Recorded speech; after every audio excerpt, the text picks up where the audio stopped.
ఆ సమయంలో వాళ్ళు నన్ను చుట్టుముట్టి నా దగ్గర నా సూట్ కేసు లాక్కోవాలని చూశారు.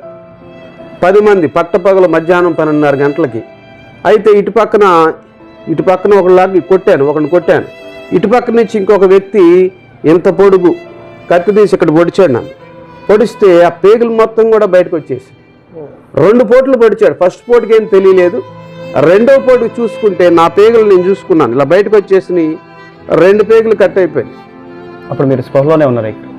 పొడిచినప్పుడు స్లోలోనే ఉన్నాను. పొడిచారు, చూశాను, పడిపోయాను. పడిపోతూ వీళ్ళు నేను నా దగ్గర డబ్బులు లాక్కుని వీళ్ళు వెళ్ళిపోయారు. పట్టపగల జనం ఉన్నారు. సరే పడిపోతూ నేను ఎవరినైతే పూజించానో వాళ్ళందరినీ కూడా పిలిచాను. ఆ దేవుడు ఈ దేవుడు అని పిలిచాను. ఎవ్వరూ నాకు సమాధానం చెప్పలేదు. ఆ సమయంలో ఒరే శ్రీనివాస్ చౌదరి, నీ పని అయిపోయింది, నువ్వు చనిపోతే ఎక్కడికి వెళుతున్నావో తెలుసుకోకుండానే చనిపోతున్నావు అని చెప్పి పడిపోయాను. ప్రభు అయిన యేసుక్రీస్తు నామంలో మీ అందరికీ నా హృదయపూర్వక వందనాలు తెలియపరుస్తూ ఉన్నాను. మరి ఈ పరిచర్య గురించి అలాగే నా ప్రయాణాల గురించి ప్రార్థిస్తున్నటువంటి ప్రతి సహోదరునికి, ప్రతి అక్కకి, ప్రతి చెల్లికి నా హృదయపూర్వక వందనాలు తెలియపరుస్తూ ఉన్నాను. మరి ఈరోజు విజయవాడ పట్టణంలో మరి జాన్సన్ గారిని కలుసుకోవడం చాలా సంతోషం. అయ్యగారు మంచి సాక్ష్యం కలిగినటువంటి దైవజనులు. మరి ఒకప్పుడు సినీ హార్ట్ డైరెక్టర్గా ఉంటూ మరి ఆ యొక్క విశాలమైనటువంటి ఆ మార్గాన్ని వదిలిపెట్టి ఇరుకు మార్గమైనటువంటి యేసుప్రభు మార్గాన్ని తెలుసుకొని ఈ రోజున మరి గొప్ప సేవ మరి వారి ద్వారా దేవుడు జరిగిస్తూ ఉన్నాడు. వారి యొక్క సాక్ష్యాన్ని పూర్తిగా చూడాల్సిందిగా మీ అందరికీ మనవి చేస్తూ ఉన్నాను. ప్రైజ్ లార్డ్ అయ్యగారు. Praise lord. కలుసుకోవడం చాలా సంతోషం. Praise lord. దేవునికి మహిమ. సాక్ష్యం ఇవ్వడానికి ముందుకు వచ్చినందుకు మీకు హృదయపూర్వక వందనాలు తెలియపరుస్తున్నాను. ఆమేన్ ఆమేన్. అలాగే గారు, మీరు యేసుప్రభుని ఎట్లా తెలుసుకున్నారు? అలాగే ఆ విశాలమైనటువంటి మార్గం, సినీ రంగం అనేదే అందరికీ తెలిసినటువంటి విషయమే. చాలా ఆకర్షణతో కూడుకున్నటువంటి ప్రపంచం. దాన్ని వదిలిపెట్టి యేసుప్రభుని నమ్ముకోవడానికి బలమైన కారణం ఏంటి?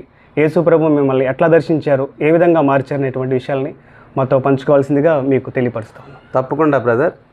మొట్టమొదటిగా ప్రభు అయిన యేసుక్రీస్తు వారి నామంలో అందరికీ వందనాలు తెలియజేస్తున్నాను. దేవుని యొక్క నామ మహిమార్థమై ఈ సమయంలో ఈ సహోదరులు కార్తీకు, అదేవిధంగా మరి యొక్క సహోదరులు మా మధ్యలోకి రావడానికి, ఈ సాక్ష్యం తీసుకోవడానికి దేవుడు మహాకృప చూపించారు. ప్రభు నామానికి మహిమ, ప్రభు నామానికి ఘనత కలుగునుగాక. మీ అందరికీ ప్రభు అయిన యేసుక్రీస్తు వారి నామంలో మరొకసారి వందనాలు తెలియజేస్తున్నాను. మరి మన సహోదరుడు అడిగినటువంటి రీతిగా కొన్ని మాటలను, నా సజీవ సాక్ష్యాన్ని, దేవుడు నా పట్ల ఎంత మేలు చేశారు, ఏ విధంగా నన్ను రక్షించారు అనే దాన్ని సంపూర్ణంగా నేను వివరించడానికి నేను దేవుని యొక్క మహాకృపను బట్టి బ్రతికి ఉన్నాను. ఇప్పుడు బ్రతికి ఉన్నానంటే కేవలం దేవుని దయ. ఒక వాక్యాన్ని చదివి నా సాక్ష్యాన్ని మీకు వివరిస్తాను. 118వ కీర్తన 18వ చరణం. యెహోవా నన్ను కఠినముగా శిక్షించను గాని ఆయన నన్ను మరణమునకు అప్పగింపలేదు. యెహోవా నన్ను కఠినముగా శిక్షించను గాని ఆయన నన్ను మరణమునకు అప్పగింపలేదు. ఇది ఎందుకు చదివానంటే, నేను అన్యుడిగా ఉన్నప్పుడు నీవు దేవుడవైతే నన్ను రక్షించు అని ఒక్క మాట అడిగాను. యేసు ప్రభుని దూషించినటువంటి నేను, యేసు ప్రభు మా దేవుడు కాదు అన్నటువంటి వ్యక్తిని నేను. అటువంటి సమయంలో నేను ఎవరినైతే పూజించానో ఆ సమయంలో నేను పూజించిన ఎవ్వరు కూడా నేను చనిపోయే సమయంలో నాకు సమాధానం చెప్పలేదు. కానీ నేను ఎవరినైతే దూషించానో అదే దేవునిని నీవు దేవుడవైతే నన్ను రక్షించు అన్నప్పుడు ఆయన చేతులు నన్ను ఎత్తి పట్టుకుని నన్ను రక్షించాయి. ఆయన స్వరము నేను విన్నాను. దేవునికి మహిమ. హల్లెలూయా. నా సాక్ష్యం అంతా కూడా పూర్తిగా మీకు వివరిస్తాను. దయతో అందరూ కూడా ఏకీభవించండి, వినండి. అనేకులకు ఈ సాక్ష్యాన్ని మీరు పంచగలరని ప్రభు పేరట దేవుని యొక్క సేవకునిగా మనవి చేస్తున్నాను. మీ అందరికీ వందనాలు. నా జీవితము చిన్నతనంలో మా తాతగారి పేరు వీరప్పనేని లక్ష్మీనరసింహరావు చౌదరి. మా తాతగారు, మా నాన్నగారు వెంకట్రావు గారు. నా పేరు శ్రీనివాస్ చౌదరి. నా పేరు జాన్సన్ కాదు. నేను క్రైస్తవుడిని అయిన తర్వాత దేవుని యొక్క దాసులు నాకు ఈ నామకరణాన్ని చేశారు. కాబట్టి దైవజనుడిగా నేను ఉన్నప్పుడు, అనగా ఇప్పుడు నేను అనేకమైనటువంటి విషయాలు దేవుని ప్రజలతో పంచుకుంటూ ఉన్నాను. ప్రత్యేకంగా ఈ సమయంలో నా జీవిత సాక్ష్యాన్ని మీ కొరకు పంచడానికి దేవుడిచ్చిన కృపను బట్టి మరొకసారి ప్రభుని స్తుతిస్తున్నాను. ప్రభు నామానికి మహిమ కలుగునుగాక. మాది రైతు కుటుంబం. మా తాతగారు రైతు. 360 ఎకరాల పొలం కర్ణాటకలో. మొట్టమొదటిగా మాది కృష్ణా జిల్లా, తర్వాత నేను జన్మించింది పశ్చిమ గోదావరి జిల్లా. అక్కడి నుంచి మా తాతగారు మళ్ళీ వలస వెళ్ళి, అబ్రహాం వలె వలస వెళ్ళి కర్ణాటకలో పొలాలు కొనుక్కుని అక్కడే స్థిరపడ్డారు. తర్వాత మా తల్లిగారు నా చిన్నతనంలో చనిపోవటాన్ని బట్టి మా బాబాయిలు ఇద్దరు నన్ను సినిమా రంగానికి తీసుకుని వెళ్ళిపోయారు. వాళ్ళిద్దరూ సినిమా రంగంలో ఆర్ట్ డైరెక్టర్గా పనిచేస్తారు. అయితే అక్కడ చిన్నతనం నుంచి నేను అక్కడే చెన్నైలోను అలాగే హైదరాబాద్లోను పెరిగాను. నా 10వ తరగతిలో ఒక ఆలోచన ఉండేది నాకు. ఆలోచన ఏమిటంటే, ఎందుకు పుట్టాను, ఎందుకు బ్రతుకుతున్నాను, చనిపోతే ఎక్కడికి వెళ్తాను. ఆ ఆలోచనకి సమాధానం దొరకలేదు. సమాధానం అంటే మా ఇంటికి రకరకాల బాబాలు వచ్చేవాళ్ళు. వాళ్ళ కాళ్ళు గడికి నెత్తి మీద జల్లుకుని 10,000 ఇవ్వాల్సి వచ్చేది. వాళ్ళకి ఇవ్వాల్సినవన్నీ కూడా ఇస్తానే ఉండేవాళ్ళు. అయితే నా 10వ తరగతిలో ఒక స్వామీజీని అడిగాను, ఎందుకు పుట్టాము, ఎందుకు బ్రతుకుతున్నాము, చనిపోతే ఎక్కడికి వెళ్తామని. ఆయన అవతల బోరా అన్నాడు. సమాధానం చెప్పలేదు. మనం ఏంటంటే దైవజనులు మనం ఏం ప్రశ్నలు అడిగినా సమాధానం చెప్తారు. కానీ ఈ బాబాలు వీళ్ళందరూ కూడా కొంతమంది చెప్పరు సమాధానాలు. మన ధనం తీసుకుంటారు, పోతారు అంతే. అయితే వయసు ఎంత ఉంటుంది ఇక్కడ? అప్పుడు నా వయసు 10వ తరగతి అంటే 16, 17 సంవత్సరాలు ఆ వయసు. ఆ సమయంలోనే ఆలోచన ఉంది నాకు, ఎందుకు పుట్టాను, ఎందుకు బ్రతుకుతున్నాను, చనిపోతే ఎక్కడికి వెళ్తాను అనే దానికి సమాధానం లేదు. డిగ్రీ వచ్చేసరికి గట్టిగా పట్టుకున్న ఆయన్ని, పేరు వద్దులే కానీ ఆయన పేరు గట్టిగా పట్టుకుని, స్వామీజీ నువ్వు సమాధానం చెప్పకపోతే నీకు అడ్డం పట్టుకుని పీకేస్తాను ఆయన్ని అనేపాటికి ఆయన అన్నాడు, మా బాబాయిలు కూడా అన్నారు, వాడు అడిగిన దానికి మీరు సమాధానం చెప్పండి అన్నారు వాళ్ళు. ఈయన స్వామీజీ కూడా అడిగాడు, ఎందుకు వీడు ఎలాగా అంటే, వాడే రోజుకి 20,000 సంపాదిస్తున్నాడు. మన ఆ సంపాదనే మనకి అప్పటికి డిగ్రీకి వచ్చేసరికి ఒక రోజుకి 20,000 సంపాదించేవాళ్ళు. డబ్బు సంపాదించడం పెద్ద విషయం కాదు. మనుషులు ఏమనుకుంటారంటే డబ్బు, బంగారం, ఇళ్ళు, కార్లు, బంగళాలు ఇవన్నీ ఉంటే హ్యాపీగా బ్రతకొచ్చు అనుకుంటారు. నా జీవితంలో అన్నీ ఉన్నాయి. వ్యవసాయం ఉంది, పొలాలు ఉన్నాయి, అంతా ఉంది, ఏ ప్రాబ్లము లేదు నాకు. కానీ నేను ఎందుకు పుట్టాను, ఎందుకు బ్రతుకుతున్నాను, చనిపోతే ఎక్కడికి వెళ్తాను దానికి సమాధానం లేదు నాకు. ఆ సమాధానం ఆయన అడిగితే ఆయన ఏమన్నాడు, మంచి పనులు చేస్తే స్వర్గానికి వెళ్తాం, చెడ్డ పనులు చేస్తే యమలోకానికి పోతాం అన్నాడు. అంటే సినిమా ఫీల్డ్లో మనం చేసేవన్నీ చెడ్డ పనులే, ఏమి మంచి లేవు. మంచి అనేది లేదు, నాలో మంచి అనేది లేదు. నేను యేసుక్రీస్తు వారి, నీతిమంతుడైన యేసుక్రీస్తు వారిని నమ్ముకున్నాను కాబట్టి ఈరోజు మంచిగా జీవిస్తున్నాను. నాలో ఏ నీతి లేదు, ఏ మంచితనము లేదు. ఎవరితోనైనా మాట్లాడరా అంటే కొట్టు వచ్చేవాళ్ళు. రౌడీజం బ్రతుకు, భయంకరమైనటువంటి జీవితం. అయితే ఆ సమయంలో ఆయన అన్న మాట విని ఏమన్నాడైనా, మంచి పనులు చేస్తే స్వర్గానికి వెళ్తాం, చెడ్డ పనులు చేస్తే యమలోకానికి పోతాం అంటే, ఇప్పుడు మేము యమలోకానికి పోతాం. ఈ యమలోకాన్ని నుంచి కాపాడేవాడు ఎవడు? అన్ని బట్టలు వేసుకున్నా, నల్ల బట్టలు, తెల్ల బట్టలు, ఎర్ర బట్టలు అన్నీ అయిపోయినాయి. ఇక్కడ అన్ని రకాలుగా తిరిగేసాం. హిమాలయాలకు వెళ్ళి ఏకముఖి రుద్రాక్ష వేసుకున్నా, 20,000 పెట్టి కొనుక్కుని. ఎవరో ఒక అతను ఏకముఖి రుద్రాక్ష వేసుకుంటే నీకు మనశ్శాంతి వస్తున్నాడు.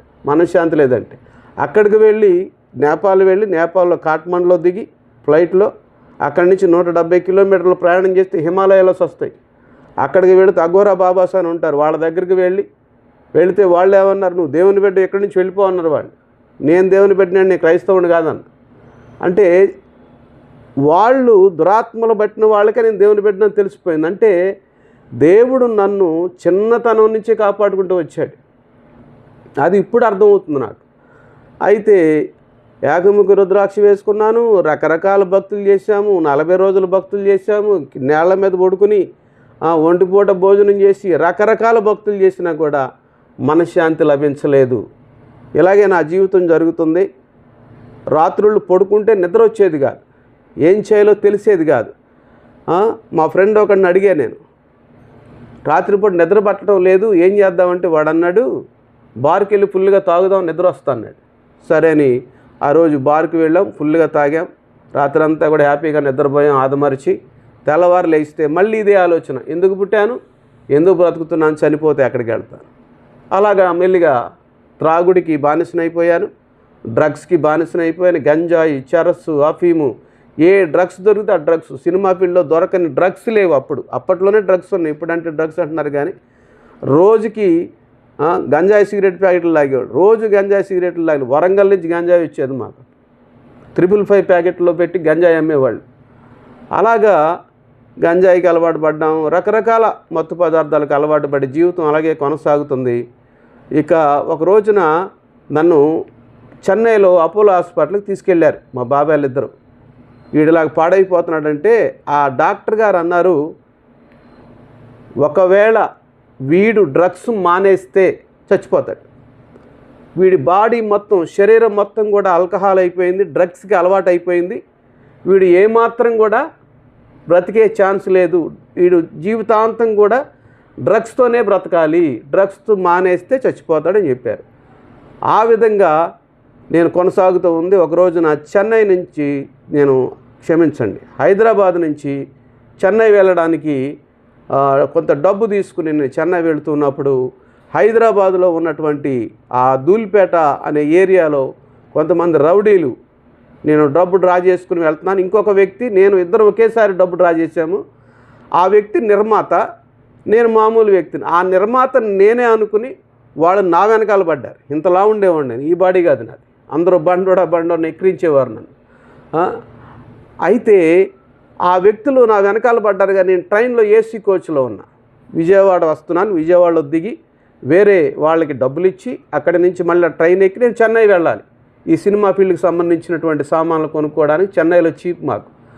సరే, ఆ సమయంలో 2వ నంబర్ ప్లాట్ఫామ్ మీద దిగాను. ఇది జరిగింది డిసెంబర్ 2000 సంవత్సరం, 2000 సంవత్సరంలో జరిగింది. అయితే ఆ సమయంలో వాళ్ళు నన్ను చుట్టుముట్టి నా దగ్గర నా సూట్ కేసు లాక్కోవాలని చూశారు. 10 మంది పట్టపగలు మధ్యాహ్నం 12:30 గంటలకి. అయితే ఇటు పక్కన ఒకళ్ళకి ఒకరిని కొట్టాను. ఇటుపక్క నుంచి ఇంకొక వ్యక్తి ఇంత పొడుగు కత్తి తీసి ఇక్కడ పొడిచాడు నన్ను. పొడిస్తే ఆ పేగులు మొత్తం కూడా బయటకు వచ్చేసి 2 పోట్లు పొడిచాడు. ఫస్ట్ పోటుకి ఏం తెలియలేదు, 2వ పోటుకి చూసుకుంటే నా పేగులు నేను చూసుకున్నాను, ఇలా బయటకు వచ్చేసి 2 పేగులు కట్ అయిపోయినాయి. అప్పుడు మీరు స్పృహలోనే ఉన్నారు ఇక్కడ? పొడిచినప్పుడు స్లోలోనే ఉన్నాను. పొడిచారు, చూశాను, పడిపోయాను. పడిపోతూ వీళ్ళు నేను నా దగ్గర డబ్బులు లాక్కుని వీళ్ళు వెళ్ళిపోయారు. పట్టపగలు జనం ఉన్నారు. సరే, పడిపోతూ నేను ఎవరినైతే పూజించానో వాళ్ళందరినీ కూడా పిలిచాను. ఆ దేవుడు, ఈ దేవుడు అని పిలిచాను. ఎవ్వరూ నాకు సమాధానం చెప్పలేదు. ఆ సమయంలో, ఒరే శ్రీనివాస్ చౌదరి, నీ పని అయిపోయింది, నువ్వు చనిపోతే ఎక్కడికి వెళుతున్నావో తెలుసుకోకుండానే చనిపోతున్నావు అని చెప్పి పడిపోయినప్పుడు ఇది జరిగింది 2000 సంవత్సరం డిసెంబర్లో. 95వ సంవత్సరంలో మెదక్ చర్చిలో ఒక దైవజనుడు, ఆంగ్లికన్ ఆయన, మేము షూటింగ్కి వెళ్ళినప్పుడు ఆయన అన్నాడు, ఏ బాయ్ కమాన్ అని పిలిచాడు నన్ను. వెళ్ళాను ఆయన దగ్గరికి, సిగరెట్ తాక్కుంటూ వెళ్ళాను, అది కూడా గంజాయి సిగరెట్ తాక్కుంటూ వెళ్ళి ఆయన్ని వాట్ ఫాదర్ అన్న, ఆయన Anglican, you be going to A man of God, pray for God going to your death time అని చెప్పి అన్నారు. నువ్వు మంచి దైవజనుడు అవుతావు, నువ్వు చనిపోయే సమయంలో యేసు ప్రభుని కాపాడమన్నాడు కంటే you are a nasty fellow, Jesus Christ is not my God, my servant's God అని చెప్పి ఆయన తిట్టాను. నేను చాలా రకాలుగా తిట్టాను. ప్రభు నన్ను క్షమించును గాక. ఆయన నన్ను ఏమనలేదు, నవ్వి God bless you my son అని చెప్పి అన్నారు. మేము షూటింగ్ ప్యాకప్ చేసుకుని వచ్చేటప్పుడు మరలా నన్ను పిలిచి keep on your mind this words అని చెప్పి అన్నారు. ఆయన ఒక ప్రవచనం పలికాడు ఆయన నా మీద. నేను దైవజనుడు అవుతానని చెప్పి మొట్టమొదటిగా చెప్పిన వ్యక్తి ఆయన. ఆ ప్రవచనం పలికాడు ఆయన. ఆ ప్రవచనము నాకు, ఆ మాటలు ఆయన ఆ దైవజనుడు చెప్పిన మాటల జ్ఞాపకం వచ్చి, యేసు ప్రభుని కాపాడమని అన్నాడు కదా ఆయన, ఆ మాట జ్ఞాపకం వచ్చి, నువ్వు దేవుడు అంట కదా, నీవు దేవుడు అయితే నన్ను కాపాడాను. ఆ సమయంలో నా అనుభవం చెప్తున్నాను. రకరకాల వాళ్ళకి రకరకాల అనుభవాలు ఉండొచ్చు. 2 చేతులు వచ్చి నన్ను ఎత్తి పట్టుకున్నాయి. ఒక స్వరం మాట్లాడేది, నువ్వు చనిపోవు లేగాని. ఎవరు మాట్లాడారో నాకు తెలియదు, ఎవరు నన్ను లేవనెత్తారో కూడా నాకు తెలియదు. సరే, రైల్వే పోలీసులు నన్ను గవర్నమెంట్ హాస్పిటల్కి తీసుకెళ్లారు. అక్కడ డాక్టర్లు చూసి నా స్ట్రెచర్ మీద నా పేగులు ఉన్నాయి. నేను ఇంకా కాన్షియస్లో లేనప్పుడు, ఇంకా వచ్చిన తర్వాత ఇవన్నీ లోన జరుగుతున్నాయి. లోన నాకు తెలుస్తూ ఉంది. ఆ డాక్టర్లు చూశారంట, చూసి బ్రతకడు, 2 పేగులు కూడా కట్ అయిపోయినాయి, 20 నిమిషాల్లో చనిపోతున్నారు. నన్ను తీసుకుని వెళ్ళి మార్చురీ వాడి దగ్గర పడేశారు.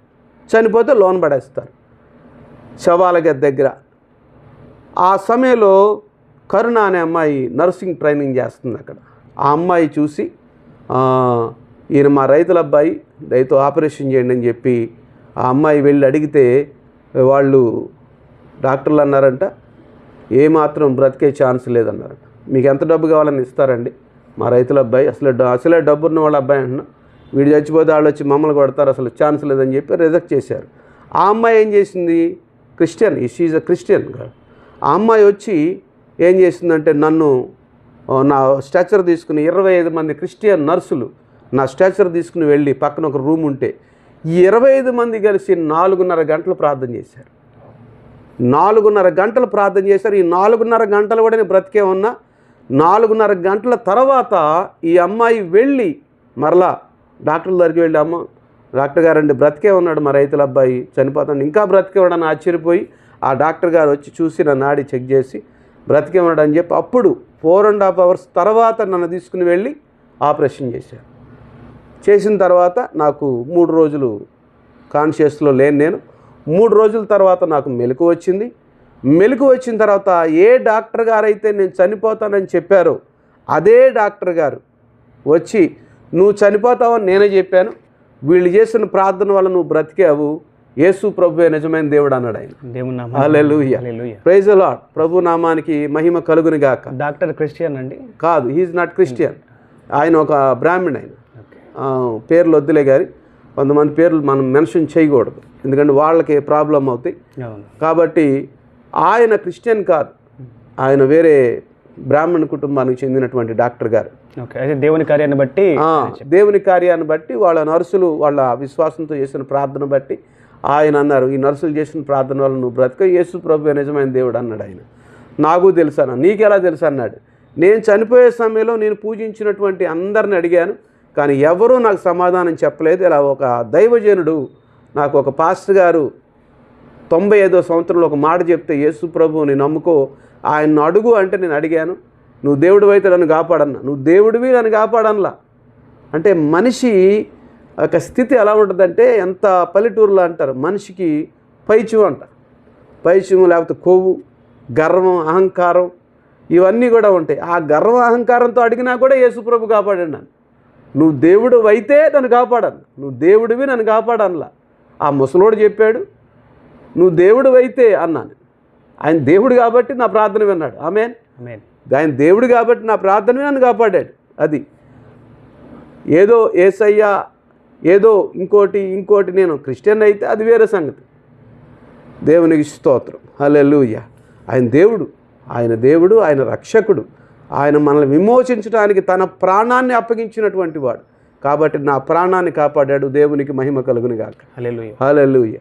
తర్వాత మా వాళ్ళు వచ్చారు, ఈ బైబిల్ ఒక పాస్టర్ గారు ఒక బైబిల్ ఇచ్చారు నాకు.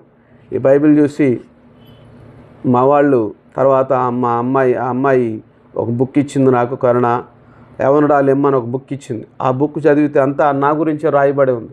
శ్యామ్ జబదరాయ్ గారని ఒక దైవజనుడు రాసినటువంటి బుక్ యవనుడా లెమ్ము అనే పుస్తకం అని. ఆ పుస్తకం నేను చదివి మనిషి జీవితం ఏంటో నేను తెలుసుకున్నాను. ఇతనెవడో నా గురించి రాశాడంటే, మీ గురించి కాదు బాబు, ఆ బుక్ ఎప్పుడో రాయబడింది, మీ గురించి కాదని చెప్పి ఆ అమ్మాయి చెప్పింది. తర్వాత బైబిల్ ఇచ్చారు ఒక పాస్టర్ గారు, బైబిల్ చదివితే నేను పాపినని గ్రహించాను. తర్వాత 3 రోజుల తర్వాత మా వాళ్ళు 3 రోజుల తర్వాత వచ్చారు.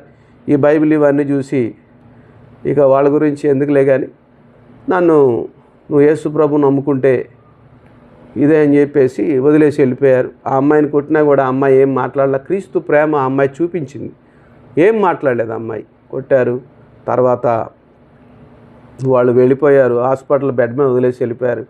15 రోజులు యేసు క్రీస్తు వారి ప్రేమను ఈ నర్సులు నా పట్ల చూపించారు. హాస్పిటల్లో పెట్టే భోజనం సరిపోకపోతే వాళ్ళ భోజనం నాకు పెట్టేవాళ్ళు, వాళ్ళ ఆహారం నాకు పెట్టి నన్ను ఆదుకున్నారు. 15 రోజుల తర్వాత డిశ్చార్జ్ అయ్యాను. ఎక్కడికి వెళ్ళాలో తెలీదు, ఏం చేయాలో తెలియదు. ఈలోపు ఆనందరావు గారు అనే పాస్టర్ గారు, రేమెల్లి ఆనందరావు గారు అనే పాస్టర్ గారు ఇప్పుడు విజయవాడలోనే ఉన్నారు. ఆయన సిఎస్ఐ పాస్టర్ గారు, ఆయన భార్య హాస్పిటల్లో ఉంటే ఆయన కూడా వచ్చేసి ఆయన కూడా వాక్యం చెప్పి నన్ను ప్రభువులోకి నడిపించారు. అంతకుముందు ఒక పాస్టర్ గారు బైబిల్ ఇచ్చారు, తర్వాత ఈయన కూడా నన్ను నడిపించారు. తర్వాత నన్ను పొడిచిన వాళ్ళు దొరికారు, వాళ్ళని జైల్లో పెట్టారు. హోటల్లో వాళ్ళు నా దగ్గర ఉన్న డబ్బులు తీసుకెళ్ళి ఎంజాయ్ చేస్తుంటే వాళ్ళు దొరికారు, వాళ్ళని జైల్లో పెట్టారు. వాళ్ళ వైఫ్లు వాళ్ళందరూ వస్తే నేను మీ వాళ్ళని చంపేస్తాను, బెయిల్ పేపర్లో సంతకం పెడితే నేను వదిలిపెడతాను, మేము వాళ్ళని చంపేస్తా అంటే నాకు బైబిల్ ఇచ్చిన పాస్టర్ గారు అది చూసి నా బైబిల్ నాకు ఇచ్చే అన్నాడు. బైబిల్ ఇవ్వనండి ఏం చేయమంటారు చెప్పి, నువ్వు వాళ్ళని క్షమించాలన్నాడు. ఎలా క్షమిస్తామండి అన్న, యేసు ప్రభు వారు నిన్ను క్షమించారు, వాళ్ళు పడవటాన్ని బట్టి నువ్వు దేవుణ్ణి తెలుసుకున్నావు కాబట్టి నీ వాళ్ళని క్షమించాలని చెప్పాను. What is the meaning of real Christianity? నిజమైనటువంటి క్రైస్తవత్వానికి అర్థం ఏమిటంటే ప్రేమించడం, క్షమించడం. ప్రేమ కలిగి ఉండుటకు ప్రయాసపడుడని అపోస్తలుడైన పౌలు చెప్పినట్లుగా కొరింథీయులకు రాసిన పత్రికలు, నా శరీరం సగం కాల్చబడటకు ఇచ్చినా కూడా ప్రేమ లేని వాడైతే నీ వ్యర్థుడు అన్నాడు. యేసు ప్రభు లోకాన్ని ప్రేమించాడు కాబట్టి, దుర్మార్గుడిని అయినటువంటి నన్ను ప్రేమించాడు కాబట్టి నేను బ్రతుకున్నాను. అదే మాటలు ఆ దైవజనుడు నాకు తెలియజేశారు. ఎలా క్షమిస్తామంటే క్షమించాలని చెప్పి అన్నారు. యేసు ప్రభు వారిని కలువరి సిలువలో ఆయన్ని దిగ్గొట్టినప్పుడు, ఆయన్ని ఉమ్ములూసినప్పుడు ఆయన క్షమించాడు, ఆయన ప్రాణాన్ని తీసినప్పుడు ఆయన క్షమించారు. అదే విధంగా నువ్వు క్షమించాలంటే ఆ పాస్టర్ గారు నేను డిశ్చార్జ్ అయిన తర్వాత జైలుకి వెళ్ళి అక్కడ ఉన్నటువంటి వాళ్ళని వదిలేయమని చెప్పి లెటర్ రాసి వాళ్ళని చూసి వాళ్ళని క్షమించాను. అక్కడ ఉన్నటువంటి జైలరు సూపరింటెండెంట్ గారు అన్నాడు, నువ్వు పెద్ద త్యాగమూర్తివా అన్నాడు. నేను త్యాగమూర్తిని కాదండి, యేసు ప్రభువారు ఈ విధంగా నన్ను బ్రతికించారు, ఆయన త్యాగమూర్తి, పాస్టర్ గారు క్షమించమని చెప్పారు, అందుకే వచ్చారంటే. ఆయన కూడా అన్నాడు, నేను కూడా క్రైస్తవుడు అన్నాడు. దేవునికి స్తోత్రం. అలా అనేక మంది రహస్య క్రైస్తవులు ఉన్నారు. ఆయన రహస్య క్రైస్తవుడు అప్పట్లో ఆయన.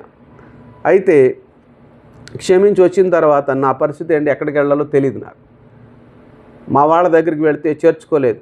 చెన్నై వెళ్ళా స్నేహితుల దగ్గర, స్నేహితులు కూడా కాదు, వాళ్ళు సినిమా మీద మోజుతోటి వస్తే వాళ్ళందరికీ నేను ఉపాధి చూపించి సహాయం చేసినటువంటి వ్యక్తిని. నన్ను కూడా కేవలం యేసు ప్రభు నమ్ముకున్నానని చెప్పి నన్ను వాళ్ళు తిరస్కరిస్తే సికింద్రాబాద్ రైల్వే స్టేషన్లో, కాజీపేట రైల్వే స్టేషన్లో, వరంగల్ రైల్వే స్టేషన్లో, విజయవాడ బస్ స్టాండ్లో, షాపుల ముందు అలాగ పడుకున్నటువంటి వ్యక్తిని 3 నెలలు కఠినమైనటువంటి బాధలు అనుభవించాను నేను. ఎవరు దిక్కులేదు, ఎవరు లేరు, నా వాళ్ళు ఎవరు నన్ను చేర్చుకోలేదు, నన్ను వెలివేశారు. కానీ 3 నెలల తర్వాత రేమల్లి ఆనందరావు గారిని దైవజనులు చెప్పాను కదా, ఆయన దగ్గరికి వెళ్ళాను. ఆయన దగ్గర 6 నెలలు ఉన్నాను. ఆయన దగ్గర 6 నెలల తర్వాత మళ్ళీ నేను బాగయ్యాను, సాక్ష్యాలు చెప్పాను సంఘాల్లో తిరిగి. తర్వాత జాబ్ చేసుకోవడానికి వెళ్ళిపోయాను. జాబ్ చేసుకుంటున్నప్పుడు దేవుడు ఇర్మియా గ్రంథం 1వ అధ్యాయము 4-5 వచనాల ద్వారా దేవుడు నాతో మాట్లాడి సేవకు రమ్మంటున్నాడు. వచనాలు ఏమిటంటే, గర్భములో పిండముగా రూపింపక ఉనిపే నిన్ను ఎరిగితిని, జనములకు ప్రవక్తగా నిన్ను నియమించుతునని ప్రభు మాట్లాడినప్పుడు నాకు అర్థం కాలేదు. దేవుడు ఇంకొక దైవజనుడితో మాట్లాడితే ఆ దైవజనుడు నాకు చెప్పి, దేవుడు నిన్ను సేవకు రమ్మంటున్నాడని చెప్పి పిలిస్తే, నీ సేవకు రాను, 10 రూపాయల కోసం నేను ప్రార్థన చేయను అన్న. నా సేవా విధానం వేరు, నీ సేవా విధానం వేరు, నిన్ను పిలుస్తాడు దేవుడు అని చెప్పానంటే ప్రార్థన చేసుకుని దేవుడు ఇచ్చినటువంటి, నువ్వు వెళ్ళి నా పని చేయి, నీకు ఏది కావాలో నీకు ఇస్తానన్నాడు ప్రభు. 24 సంవత్సరాలు నేను ప్రభువుని నమ్ముకున్నాను. నాకు చర్చ్ ఉండదు. నేను ఎక్కడెక్కడ పరిచయం చేస్తానంటే చర్చి లేని చోట పరిచయం చేస్తాను. ఒడిస్సా స్టార్టింగ్ నేను మిషనరీ ట్రిప్ వెళ్ళింది ఒడిస్సా, ఇండియాలో. ఒడిస్సా, ఛత్తీస్గఢ్ 2వది, 3వది కర్ణాటక, 4వది గుజరాత్, 5వది పంజాబ్. ఇప్పుడు తెలంగాణ అయింది కదా, తెలంగాణ అనుకుంది. తెలంగాణలో కొన్ని వెనకబడిన ప్రాంతాలు ఉన్నాయి, అక్కడ వాక్యం చెప్తే కొడతారు అందరూ. అక్కడికి వెళ్ళి సువార్త చెప్పి వాళ్ళందరినీ ప్రభువులోకి నడిపించడం జరిగింది. సువార్త చెప్పడం, అక్కడ ఒక చిన్న సంఘాన్ని ఇంట్లో ఏర్పాటు చేయటం, అలాగే సంఘాన్ని అలా కట్టుకుంటూ. మీరు వెళ్ళిన చోట వ్యతిరేకత ఎదుర్కొన్నారు? ఇక్కడ ఎదుర్కొన్నాను. ఒడిస్సాలో రకరకాలుగా కొట్టారు, రకరకాలుగా చేశారు. అవన్నీ కొంతమంది బాధపడతారు చెప్తే, అందుకే నేను చెప్పను. ఎందుకంటే ప్రభు నామానికి మహిమస్తు చాలు. వ్యతిరేకత వచ్చింది, దెబ్బలు తినడం జరిగింది, రకరకాలుగా ఇది జరిగింది. తర్వాత దేవుడు అలా వాడుకుంటూ ఉన్నారు, పోషిస్తూ ఉన్నారు. నేను సంఘ కాపరిని కాదు, నేను ఒక సువార్థికుడిని. ఏ విధంగా అపోస్తులైనటువంటి పౌలు పరిచర్య చేసేవాడో సంఘాలు కట్టుకుంటూ వెళ్ళి తన పని తాను చేసుకుంటూ అలా వెళుతున్నా. అయితే నేనే పని చేయట్లేదు. దేవుడు కొంతమందిని, అనేక మందిని స్వస్థపరచడం ద్వారా, అనేక మందిని మన ద్వారా ఆశీర్వదించడం ద్వారా వాళ్ళు ఇచ్చేటువంటి చిన్న చిన్న కానుకలు దాని ద్వారా ఇంకా సేవ జరిగిస్తున్నాం ఇప్పటికీ కూడా. వచ్చే నెలలో సెప్టెంబర్లో మళ్ళీ గుజరాత్ టూర్ ఉంది. అక్కడ ఒక 55 మందికి మేము ట్రైనింగ్ ఇస్తున్నాం 55 మందికి అక్కడ గుజరాత్లో నడియాడ్ అనే ప్రాంతంలో. కాబట్టి దేవుడు ఈ విధంగా వాడుకుంటూ ఉన్నారు. దేవుని యొక్క పరిచర్య జరుగుతూ ఉంది. 2003వ సంవత్సరంలో పరిచర్య ప్రారంభించాను నేను. ఒక అద్దె సైకిల్ తీసుకుని ఊరూరా తిరిగి కరపత్రాలు పంచేవాడిని. ఆ ఫోటోలు కూడా ఉన్నాయి, మీకు పంపిస్తాను నేను. కరపత్రాలు పంచేవాడిని. అక్కడే బైబిల్ ట్రైనింగ్కి వెళ్ళాను. తర్వాత బైబిల్ ట్రైనింగ్కి వెళ్ళాను. ప్రభు సేవకు పిలిచిన తర్వాత బైబిల్ ట్రైనింగ్కి వెళ్ళాను. బైబిల్ ట్రైనింగ్ అయిపోయిన తర్వాత నూజివీడులో సేవ ప్రారంభించాను. నూజివీడులోనే చుట్టుపక్కల ప్రాంతాలు అప్పుడు అక్కడ ఏమీ లేదు, డ్రై ప్రాంతం అది మొత్తం కూడా. ఎవరికి వాళ్ళు సంఘాల్లో కూర్చునేవాళ్ళు కానీ వెళ్ళేవాడు ఎవడో లేడు, కరపత్రాలు ఇచ్చేవాళ్ళు లేడు. అయితే చెన్నైలో నేను ట్రైనింగ్ అవ్వడం వల్ల నాకు కొంతమంది కరపత్రాలు వాళ్ళు తెలుసు, బైబిల్ లిటరేచర్ సంబంధించిన లిటరేచర్ పట్టుకుని వెళ్ళి అందరికీ కరపత్రాలు ఇచ్చి వచ్చి ప్రార్థన చేసుకునేవాడిని. బైబిల్ కాలేజీ నుంచి బయటకు వచ్చిన తర్వాత ఎక్కడికి వెళ్ళాలో తెలియదు. మా పాస్టర్ గారి దగ్గరికి వెళ్దామంటే ఆయన వేదవాడు, ఏం చేయాలో తెలియదు. ఒక ముస్లిం ఇల్లు అద్దెకిచ్చాడు నాకు.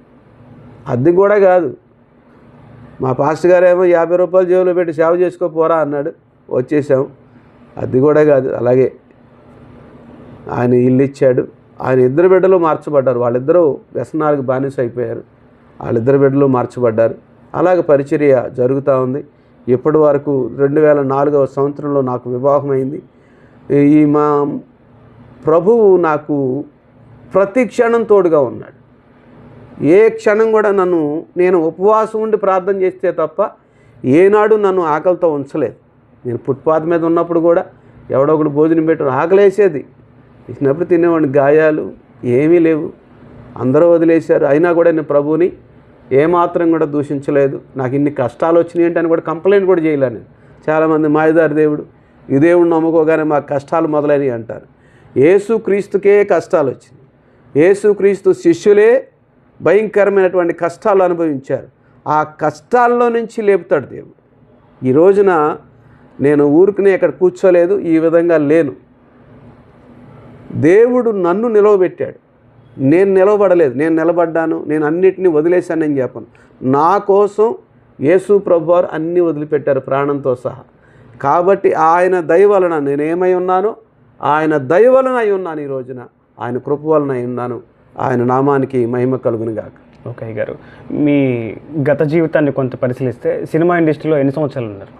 నా చిన్నతనం నుంచి సినిమా ఫీల్డ్లోనే ఉన్నాను నేను. ఓకే, 22 నేను రక్షించబడే వరకు కూడా 22 సంవత్సరాల వరకు, 9 సంవత్సరాల వయసు మొదలుకొని 22 సంవత్సరాల వరకు కూడా నేను సినిమా ఫీల్డ్లోనే ఉన్నాను. సినిమా ఇండస్ట్రీలో ఎటువంటి పాత్ర పోషించారు? నేను ఆర్ట్ డైరెక్టర్గా పనిచేసేవాడు. అంటే పేర్లు స్క్రీన్ మీద ఉండవు. ఓకే, వేరే వాళ్ళు కాంట్రాక్ట్ తీసుకుంటారు. ఆ కాంట్రాక్ట్ని మాకు సబ్ కాంట్రాక్ట్కి ఇస్తారు, మేము పని చేస్తాం, బ్యాక్గ్రౌండ్ పని చేస్తాం.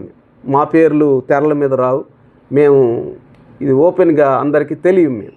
ఓకే, అయితే ఆ సినిమా ఇండస్ట్రీలో ఉన్నటువంటి మీరు యేసుప్రభుని నమ్ముకున్నారు. ఈ రెండింటికి మధ్య తేడా ఏం గమనించారు? అంటే అక్కడ లగ్జరీస్ లైఫ్ ఉంది, లోక సంబంధమైనటువంటి జీవితం ఉంది. ఈ లోక సంబంధంగా ఎలా బ్రతకాలో కష్టాలు కూడా ఉన్నాయి. అయితే తెలిసినటువంటి వాడికి ఈజీ, తెలియనటువంటి వాడికి చాలా కష్టం. అది చిన్నప్పటి నుంచి మేము ఉన్నాం, బాబాయ్లు ఉన్నారు కాబట్టి మాకే ప్రాబ్లం లేదు, ఎటువంటి సమస్య కూడా లేదు. నాకు ఆహారానికి కానీ దేనికి సమస్య లేదు. సమస్య ఏమిటంటే ఎందుకు పుట్టాను, ఎందుకు బ్రతుకుతున్నా, చనిపోతే ఎక్కడికి వెళ్తాను, దానికి సమాధానం లేని జీవితం ఎంతకాలం జీవిస్తాం మనం. ఓకే, ఇప్పుడు యేసుప్రభుని నమ్ముకున్న తర్వాత ఆ ప్రశ్నకు సమాధానం దొరికింది? సమాధానం వచ్చింది. బైబిల్ చదివినప్పుడు, నేను హాస్పిటల్లో ఉన్నప్పుడు బైబిల్ చదివినప్పుడు, ఆ దైవజనుడు రాసినటువంటి బుక్ చదివినప్పుడు, నేను చనిపోతే రక్షకుడైనటువంటి యేసు ప్రభువారి గురించి తెలుసుకున్నాను. నేను చనిపోతే ఆయన దగ్గరికి వెళ్తా. ఆయన ఏమన్నారు? నేనే మార్గము, నేనే సత్యము, నేనే జీవము, నా ద్వారా తప్ప తండ్రి యొద్దకు ఎవడనూ రాలేడన్నారు. ఆయన జీవాన్ని ఇచ్చేవాడు. అంటే చనిపోయిన తర్వాత కూడా ఆయన నన్ను లేపుతాడు. అంటే నిత్యరాజ్యాన్ని ఇచ్చేవాడు, నిత్య జీవాన్ని ఇచ్చేవాడు. ఇక నాకేం బాధలేదు. ఇంకా నేను ఫుట్పాత్ మీద ఉన్నప్పుడు, భోజనం లేనప్పుడు కూడా నేను కంప్లైంట్ చేయలేదు. ఎందుకంటే నా హృదయంలో అంతకుముందు శాంతి లేదు, సమాధానం లేదు.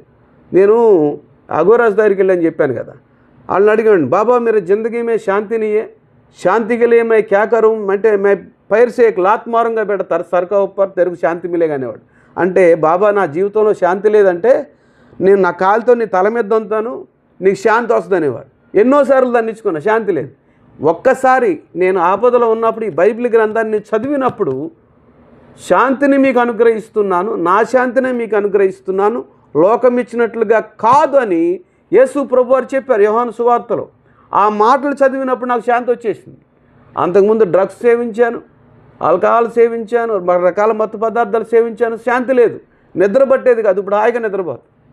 ఫుట్పాత్ మీద పడుకున్నప్పుడు కూడా హాయిగా బైబిల్ అలా పెట్టుకుని చక్కగా పడుకునేవాడిని. ఇలాగా దోమలు గుట్టయి బాధ అనుభవించాను, కానీ నా హృదయంలో నెమ్మది ఉంది. నా శరీరానికి బాధ కలిగింది కానీ నా ఆత్మకు బాధ లేదు.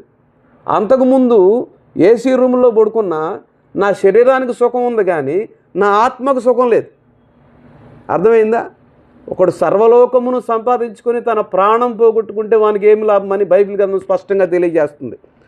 ఆలోచించండి ప్రియ సహోదరి సహోదరులారా, శరీరం కష్టపడవచ్చు, శరీరం ద్వారా మనం అనేకమైనటువంటి శ్రమలు అనుభవించవచ్చు, కానీ మన ఆత్మను నిత్య జీవానికి చేర్చే యేసయ్యను వదిలిపెట్టకండి. ఆమేన్. ఓకే గారు, చివరిగా మీలాగా అనేక మంది మనశ్శాంతి కొరకు ఎదురు చూస్తూ ఉన్నారు. వారికి సరైనటువంటి సమాధానం ఇప్పటిదాకా లభించలేదు. అందుకే కోట్ల రూపాయలు ఆస్తున్నప్పటికి కూడా ఆత్మహత్యల ద్వారా చనిపోతూ ఉన్నారు. వారికి చివరిగా మీ యొక్క సాక్ష్యం ఆధారంగా ఏమన్నా మీరు అవునండి ఇవ్వగలరా? మన ఆత్మలకు శాంతిని చేకూర్చేవాడు యేసు ప్రభు. ఆయన ఆత్మల కాపరికి మీ జీవితాలను సమర్పించుకుంటే ఆయన కావలి కాస్తాడు. సమర్పించుకోండి. ఇదిగో హృదయమైనటి తలుపు నద్దుండి మేము తట్టుచున్నాను, ఎవడైనా నా స్వరము విని తలుపు తీసిన ఎడ వానితో కూడా నేను, నాతో కూడా వాడు కలిసి భోజనం చేస్తాం. అంటే మిమ్ములను నరకానికి విడిచిపెట్టకుండా, లోకానికి విడిచిపెట్టకుండా పరలోక రాజ్య వారసులుగా చేయడానికి యేసు ప్రభువారు సిద్ధంగా ఉన్నారు. ఒక్క మాట యేసయ్యా నన్ను కాపాడు అని ఒక్క మాట అడగండి. మాలాగే మీరు గట్టిగా ప్రార్థనలు చేయక్కర్లేదు. ఒక్క మాట అడగండి, యేసయ్యా నన్ను కాపాడని. నేను ఏ విధంగా అడిగాను, ఆ ఒక్క మాటే నన్ను కాపాడింది. ఈ రోజున దేవుని కృపను బట్టి నేను బ్రతికి ఉన్నాను. చనిపోయి ఉంటే అసలు ఏం ఉండేది కాదు. బ్రతికి ఉన్నానంటే కేవలం యేసయ్య కృప. అటువంటి కృప మీకు ఇస్తాడు ఆయన. ఒక్క మాట అడగండి చాలు. మంచిదన్నా, ఇప్పటిదాకా సాక్ష్యం అందించినందుకు ధన్యవాదాలు. Praise lord. మరి ఈ సాక్ష్యం ఇప్పటిదాకా ఓపికగా చూసినందుకు మీ అందరికీ నా హృదయపూర్వక వందనాలు తెలియపరుస్తూ ఉన్నాను.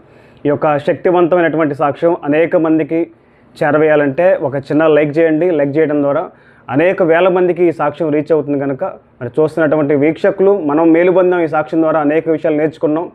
జీవితం యొక్క పరమార్థం అన్న సాక్ష్యం ద్వారా మనం నేర్చుకుందాం. అనేక మందికి ఈ యొక్క విషయాన్ని తెలియజేయాలంటే అనేక మందికి ఈ సాక్ష్యం పరిచయం చేయాల్సిందిగా మీ అందరికీ నా హృదయపూర్వక వందనాలు తెలియపరుస్తూ మరి ఈ సాక్ష్యాన్ని ఇంతటితో ముగిస్తాం. థ్యాంక్స్. Praise lord.